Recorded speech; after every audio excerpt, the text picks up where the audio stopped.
In this video, we are talking about DSSB, AE and JE vacancies from the civil and electrical department. Civil से और electrical से जो IN और JN दोनों की vacancies आई है उसके बारे में हम काफ़ी सारी चीज़ें बात करेंगे कि एक तो वैकेंसीज कितनी है, दूसरा डिपार्टमेंट्स के बारे में देखेंगे। यहाँ पर एक फॉर्म कब से स्टार्ट हो रहे हैं, कट ऑफ क्या है, papers, previous year exam pattern, eligibility criteria, fees, syllabus, minimum passing marks वगैरह, तो सब कुछ इस वीडियो में आपको बताने वाले हैं। तो जो आपके फॉर्म स्टार्ट होंगे वो होंगे आपके 30 जनवरी से और जो एंडिंग डेट है वो है आपकी 1 मार्च। ठीक है। वेबसाइट इनकी दो वेबसाइट है, DSSB.delhi.government.nic.in। इस पर आपको previous year paper, cut off data वगैरह मिलेगा अच्छे से।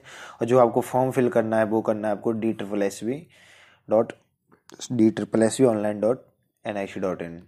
ठीक है।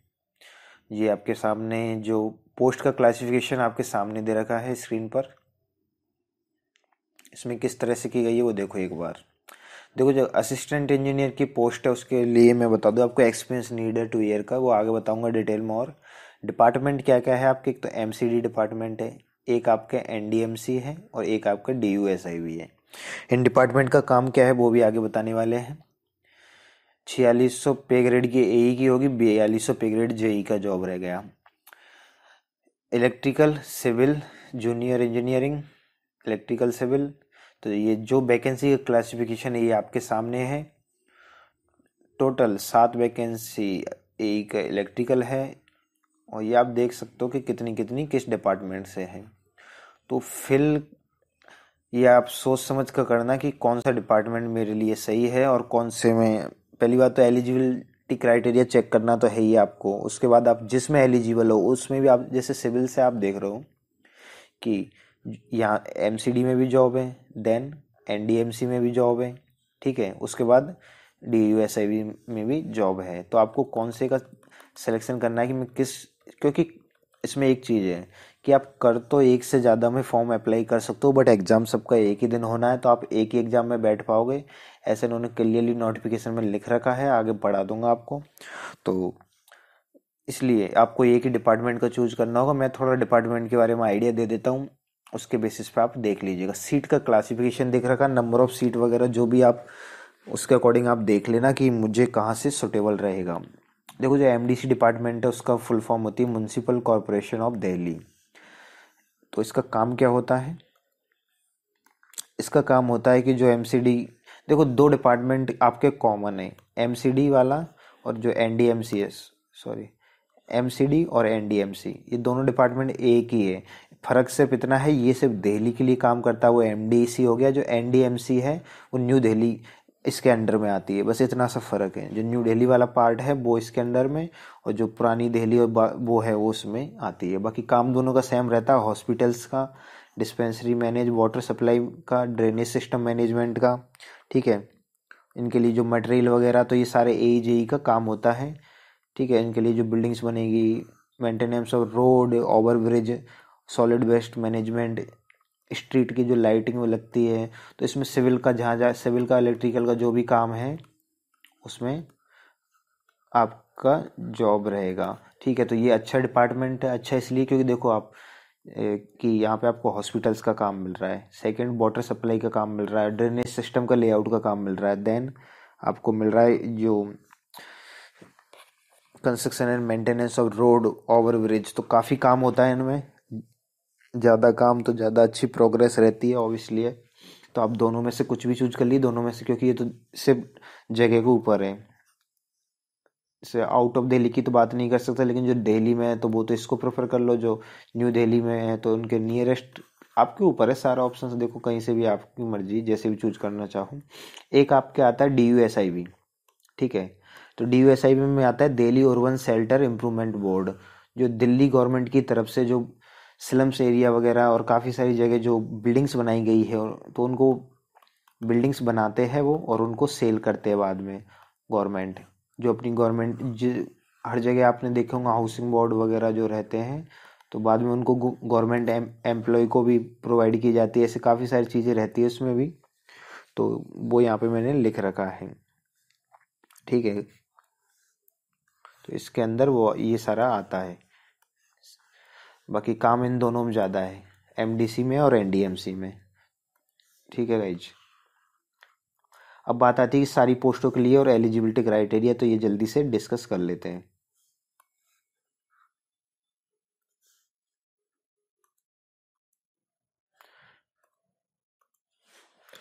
फर्स्ट नंबर पे जो है आपके है असिस्टेंट इंजीनियर इलेक्ट्रिकल। देखो इलेक्ट्रिकल हो चाहे सिविल हो, दोनों का क्राइटेरिया सेम है। जो रिक्वायरमेंट यहाँ पे तो वैकेंसी का क्लासिफिकेशन दे रखा, वो आप ऊपर भी देख पाओगे। देखो सिंपल सी एक डिग्री मांग रहे हैं कि जो इलेक्ट्रिकल रिकॉग्नाइज डिग्री चाहिए और 2 ईयर का प्रोफेशनल एक्सपीरियंस। तो मैंने आपको पहले ही बता दिया था ए के लिए 2 ईयर्स एक्सपीरियंस चाहिए, ठीक है। पे स्केल आपके सामने है जो भी है, और एज लिमिट 32 से ज़्यादा नहीं होनी चाहिए, ये दे रखा है इन्होंने, ठीक है।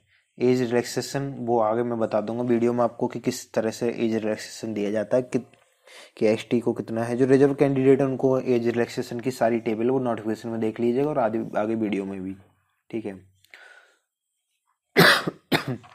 सेम असिस्टेंट इंजीनियर सिविल में भी सेम क्राइटेरिया, कुछ भी चेंज नहीं है।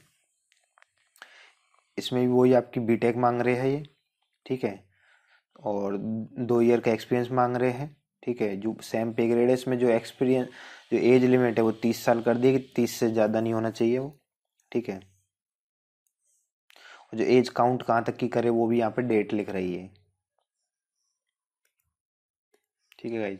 देन आता है जूनियर इंजीनियर सिविल इन एमसीडी। तो एमसीडी में सीट का क्लासिफिकेशन ये रहा आपके सामने। देन इसमें क्या मांग रहे हैं, डिग्री इन सिविल इंजीनियरिंग और डिप्लोमा। देखो ए के लिए डिप्लोमा अलाउ नहीं है, लेकिन यहाँ पे डिप्लोमा अलाउ है 2 ईयर। और लेकिन जो देखो बीटेक वालों कैंडिडेट को डायरेक्ट ले, लेकिन डिप्लोमा वाले उनको 2 year professional experience in civil engineering counted from the date of completion. मतलब जहाँ से आपका डिप्लोमा खत्म हो रहा है उसके बाद आपको 2 साल का एक्सपीरियंस नीडेड है, यदि आप डिप्लोमा कर रखे हो तो। जेई की पोस्ट के लिए भी, बीटेक वालों को इसकी कोई नीड नहीं है, ठीक है। बाकी एज रिलैक्सेशन ये सारी चीज़ें दे रखी है, आप सामने देख पा रहे। इलेक्ट्रिकल में भी सेम कंडीशन है। ये एनडीएमसी का आ गया, एनडीएमसी में थोड़ा सा चेंज है गाइज। एनडीएमसी में जैसा कि आप देख पा रहे हो 3 year diploma in civil from recognised institute, essential मांग रहा, मिनिमम होता है ये। तो बीटेक भी अलाउ होगा आई थिंक इसमें, ठीक है। तो ये एनडीएमसी का हो गया। तो एनडीएमसी में डिप्लोमा कैंडिडेट है वो वहाँ पे फिल कर सकते हो, एमडीसी में आप फिल नहीं कर सकते यदि आपके पास एक्सपीरियंस नहीं है। Then junior engineering in the DUSIB। तो इसमें देखो डिप्लोमा मांग रहा है विद 2 ईयर एक्सपीरियंस और ग्रेजुएट इन सिविल इंजीनियरिंग, मतलब या तो बीटेक या डिप्लोमा धारी हो तो 2 साल का एक्सपीरियंस चाहिए आपको, ओके गाइज। तो ये DUSIB का इलेक्ट्रिकल का क्राइटेरिया वही है, ग्रेजुएट या फिर 2 साल का एक्सपीरियंस डिप्लोमा के साथ। तो ये तो आपका बेसिक क्राइटेरिया हो गया। तो आपके समझ में आ गया होगा कौन कौन क्या एलिजिबल है। Let talk about the exam centre. Only Delhi में आपके एग्जाम्स होंगे, कोई भी ऑल इंडिया से कहीं भी दो आप, दिल्ली आपको एग्जाम देने के लिए आना होगा। एग्जाम फीस 100 रुपये है, लेकिन जितनी भी गर्ल्स है चाहे वो किसी भी कैटेगरी को, उनको कुछ नहीं देना। SC कैटेगरी को नहीं देना, ST और PWD मतलब जो पर्सन विथ डिसेबिलिटीज, जो अपंग विकलांग वगैरह होते हैं उनके लिए, और SC ST बॉयज कोई भी हो, गर्ल्स तो किसी भी कैटेगरी सबके लिए फ्री फॉर्म है, ठीक है। और बॉयज के लिए मतलब इसमें जनरल एंड OBC जो आते हैं उनके लिए फ्री नहीं है, लेकिन उसमें भी कोई गर्ल्स है और अपंग है, PWD कैंडिडेट्स हैं, उनके लिए फ्री है। देखो गाइज ये आपका सिलेबस है, तो इसके बारे में थोड़ा सा बाद में बात करूँगा, पहले थोड़ा सा एग्जाम पैटर्न देख लो एक बार। जो एज रिलैक्सेशन का आपको टेबल बता रहा था वो ये रही कि SC ST कैंडिडेट को 5 साल का छूट है ज़्यादा में, OBC को 3 का, PH ये फिजिकल हैंडीकैप, इसका मतलब फिजिकल हैंडीकैप भी SC ST में होगा तो 15 साल का है। तो ये सारे यहाँ पे गिवन है। जो पिछले डिपार्टमेंटल कैंडिडेट है उनका, स्पॉट पर्सन, सबका दे रखा है देखो यहाँ पर। तो आप देख लीजिए किस में आते हो, यदि आते हो तो।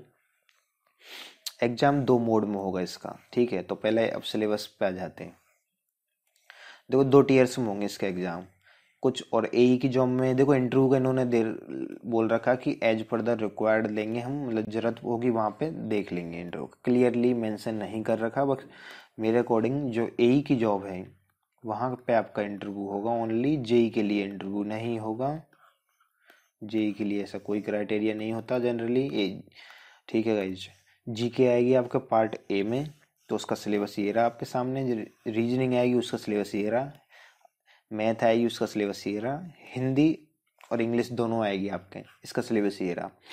ठीक है। इनके जो प्रीवियस ईयर पेपर्स है वो आपको वीडियो के डिस्क्रिप्शन में डाउनलोड कर लेना, वहाँ से मिल जाएंगे। थोड़ा आइडिया लग जाएगा कैसा कैसा पेपर आता है। और अगली वीडियो में मैं डिटेल में बात ही करूँगा कि कैसे इस एग्जाम को क्वालिफाई करना है। But till then you can see that.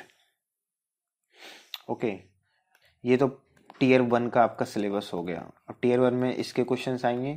ठीक है गाइस। उसके बाद आपके क्वेश्चन जो आएंगे वो आएंगे टीयर 2, मतलब सॉरी, इसमें 2 सेक्शन आएंगे। सेक्शन 2, इसमें यदि आप सिविल से हो तो आपका सिविल का रहेगा, इलेक्ट्रिकल के हो तो इलेक्ट्रिकल से आएगा। ठीक है गाइस।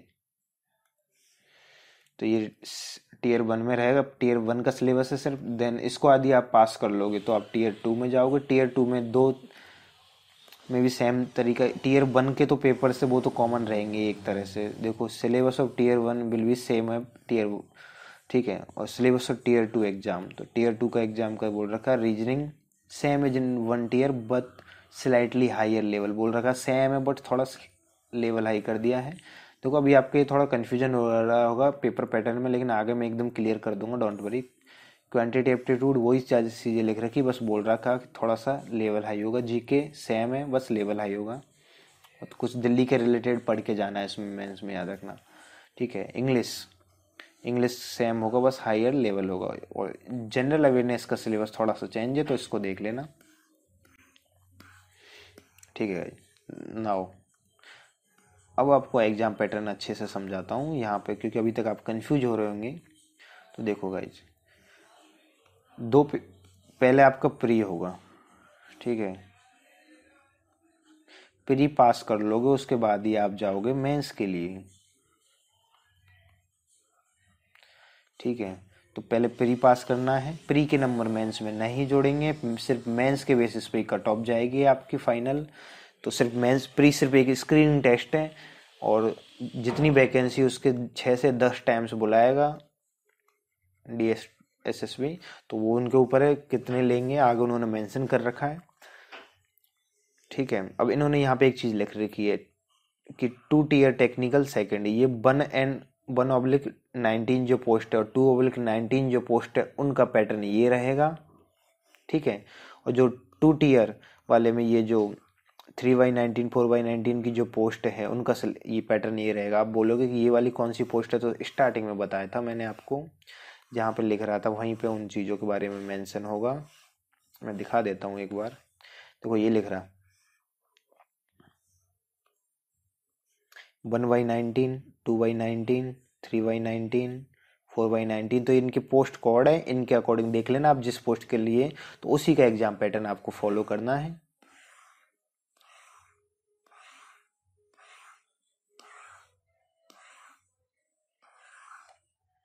ठीक है गाइज।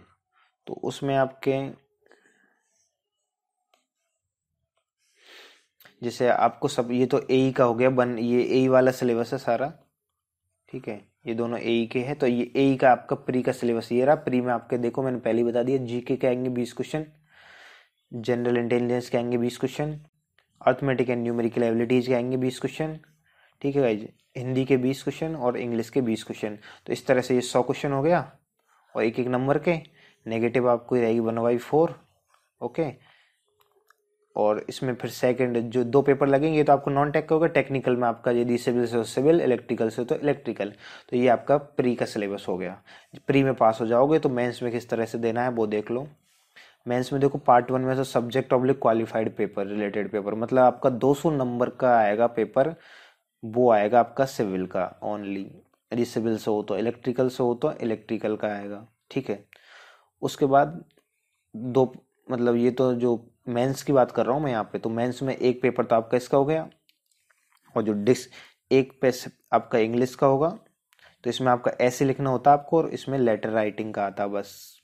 एक्सप्रेशन ऑफ आइडिया, इतना सा। तो ये वेटेज इनका दे रखा साफ साफ, ये 200 नंबर का, ये 50 नंबर का, ठीक है। तो मिलके हो जाते हैं सारे 250 नंबर।